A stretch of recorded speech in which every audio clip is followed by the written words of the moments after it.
கடலூர் மாவட்டம் பன்ருட்டி அருகே சப் இன்ஸ்பெக்டரின் மனைவியிடம் 4 சவரன் தங்கச் சங்கிலியை பறித்துக் கொண்டு தப்பித்த குற்றவாளிகளின் சிசிடிவி காட்சிகள் வெளியாகியுள்ளது. ஆட்கள் நடமாட்டம் இல்லாத நேரம் காவலரின் மனைவியை டார்கெட் வைத்து செயின் பறித்த சம்பவத்தில் நடந்தது என்ன?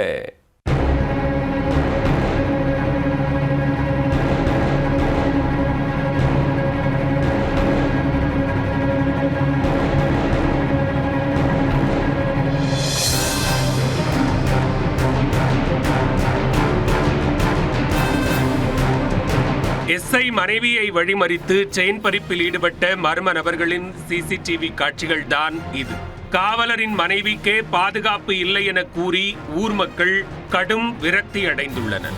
நள்ளிரவில் அச்சுறுத்தும் செயின் பறிப்பு குற்றவாளிகளும் எஸ்ஐ மனைவிக்கு நேர்ந்த கதியும் நடந்தது என்ன? கடலூர் மாவட்டம் பன்ருட்டி அடுத்துள்ள அரசடிக்குப்பம் கிராமத்தைச் சேர்ந்த தேவர் என்பவர் புதுப்பேட்டை காவல் நிலையத்தில் சப் இன்ஸ்பெக்டராக பணியாற்றி வருகிறார்.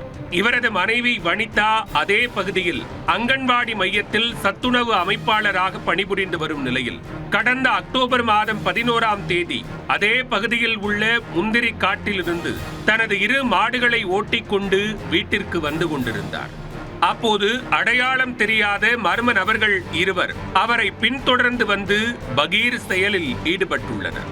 ஆட்கள் நடமாட்டம் இல்லாத இடத்தில் வைத்து வனிதாவை வழிமறித்தவர்கள் எதிர்பாராத நேரம் அவர் அணிந்திருந்த 4 சவரன் தங்கச் செயினை பறித்துக் கொண்டு மின்னல் வேகத்தில் தப்பிச் சென்றனர். இது தொடர்பாக காடாம்புலியூர் காவல் நிலையத்தில் வனிதா புகார் அளித்துள்ளார். புகாரின் பேரில் போலீசார் வழக்கு பதிவு செய்து நகை பறிப்பில் ஈடுபட்ட நபர்களை பல்வேறு இடங்களில் பதிவான சிசிடிவி காட்சிகளின் அடிப்படையில் தேடி வந்தனர்.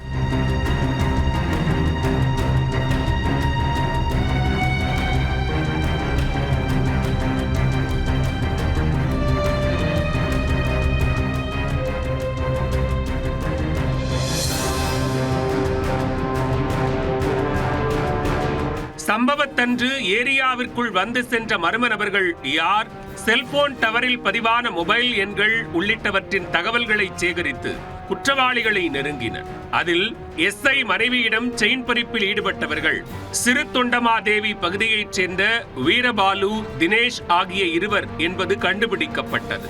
இதனையடுத்து போலீசார் 2 கைது செய்து அவர்களிடமிருந்து தங்கச் சங்கிலியை பறிமுதல் செய்தனர். பின்னர் கைது செய்யப்பட்ட 2 நீதிமன்றத்தில் ஆஜர்படுத்தி சிறையில் அடைத்தனர்.